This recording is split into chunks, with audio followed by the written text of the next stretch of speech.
Hype കേറി കേറി എങ്ങോട്ടിത്.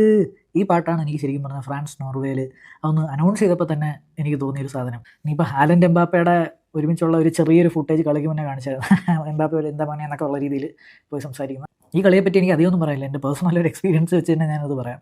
ഞാനിവിടെ ഫ്രാൻസിലാണ്. അപ്പം ഇവിടെ ഒരു 9 മണിക്കായിരുന്നു കളി. ലൈക്ക് ഞാൻ എൻ്റെ ഫ്രണ്ട്സിൻ്റെ അടുത്തൊക്കെ പറഞ്ഞു, നമുക്കിങ്ങനെ സ്പോർട്സ് ബാറിൽ ഇപ്പോൾ ഒരു കളി കണ്ടാലോ, France versus Norway, Haaland versus എംബാപ്പയൊക്കെ പൊട്ടൻഷ്യലാണ് എന്നൊക്കെ പറഞ്ഞിട്ട് ഞാൻ എല്ലാവരെയൊക്കെ വിളിച്ചുകൊണ്ട് സ്പോർട്സ് ബാറിൽ പോകുന്നു. പക്ഷേ ബാറിലൊക്കെ ഭയങ്കര തിരക്കായതുകൊണ്ട് ഞങ്ങൾ കിട്ടിയൊരു സ്ഥലത്ത് പുറത്തൊക്കെ ഇരുന്ന് കളി കാണാമെന്നുള്ള രീതിയിലായി. പക്ഷേ എനിക്കുള്ളിൽ അറിയായിരുന്നു ലൈനപ്പ് എനിക്ക് പുറത്ത് പറയാൻ പറ്റുന്നില്ലായിരുന്നു.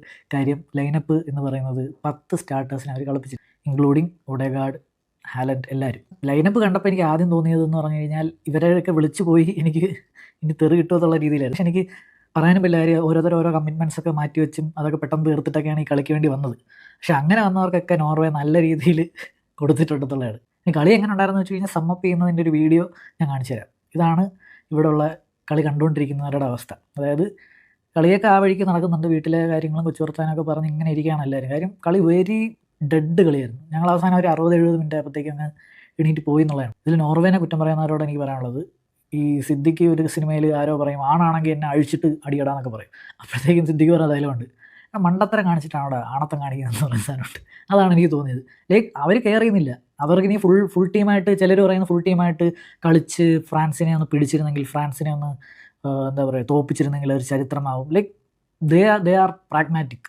അവർ വിചാരിച്ചു ഓക്കെ ഇതെന്തായാലും ഒരു നിലയ്ക്ക് പോവില്ല, and they are happy with their second position. അവർ എല്ലാ പ്ലേയേഴ്സിനെ സേവ് ചെയ്യുന്നു, അടുത്ത റൗണ്ടിലോട്ട് പോകും. എന്നിട്ട് അടുത്ത റൗണ്ടിൽ അവർക്ക് ഐവറി കോസ്റ്റിനാണ് അവർ ആൻറ്റിസിപ്പേറ്റ് ചെയ്ത് നിന്നത്. ഐവറി കോസ്റ്റാണ് കിട്ടിയത്. പക്ഷേ അത് ഈസി മാച്ച് ആണെന്ന് എനിക്ക് തോന്നുന്നില്ല. ഐവറി കോസ്റ്റ് നല്ല ടീമാണ്. അത് മറ്റേ അതിനുവേണ്ടി ഈ ഹ്യൂമിലിയേഷൻ ഫേസ് ചെയ്യേണ്ട ആവശ്യമൊന്നും ഇല്ലായിരുന്നു എന്നാണ് എൻ്റെ ഒരു അഭിപ്രായം. ദ ഡിഫെൻഡിങ് ബാലൻഡിയോർ, ആ ഒരു ബാലൻഡിയോറിൻ്റെ ക്വാളിറ്റി കാണിക്കുന്ന 3 ഗോളുകൾ, അടിപൊളി 3 ഗോളുകൾ. അതായത് ആ കളി കണ്ടതിൽ എന്തെങ്കിലും ഉണ്ടെങ്കിൽ ആ 3 വേൾഡ് ക്ലാസ് ഗോളുകൾ തന്നെയാണ് ഉള്ളത്. പിന്നെ ഒരു പെനാൽറ്റി നോർവേക്ക് അതിനിടെ കിട്ടിയത്, അത് മൈഗ്നാൻ സേവ് ചെയ്തത് ഒരു മോശം പെനാൽറ്റി ആയിരുന്നു. അതിനിടയിൽ അവരൊരു ഗോൾ അടിച്ചു എന്നുള്ളത് ഇറ്റ്സ് എ ബിഗ് തിങ്. അപ്പുറത്ത് സെനഗൽ വാസ് ഇറാഖുണ്ട്. സെനഗൽ ആലോചിക്കുക, സെനഗലിൽ നല്ല ഗോളോടുകൂടി ജയിച്ചാലേ കാര്യമുള്ളൂ. And Senegal qualified because of that. അവർ 5-0 തോപ്പിച്ചത്. സെനഗൽ ഇതിനും നല്ലൊരു തുടക്കം കിട്ടാനില്ല. 13-ാം മിനിറ്റ് തന്നെ മറ്റവർക്ക് ഒരു റെഡ് കിട്ടി.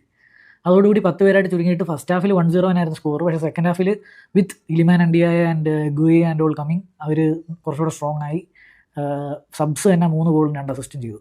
സോ അങ്ങനെ ടോട്ടലി സെക്കൻഡ് ഹാഫിൽ 4 ഗോൾ അടിച്ച് 5-0 +2 ഗോൾ ഡിഫറൻസിൽ അവർ അടുത്ത റൗണ്ടിലേക്ക് എത്തിയിരിക്കുകയാണ്, ബെസ്റ്റ് 8 തേർഡ് പ്ലേസ് ടീംസിൽ ഒരാളായിട്ട്. So Senegal, France, Norway proceed. Congrats to them. Stay tuned and follow for more.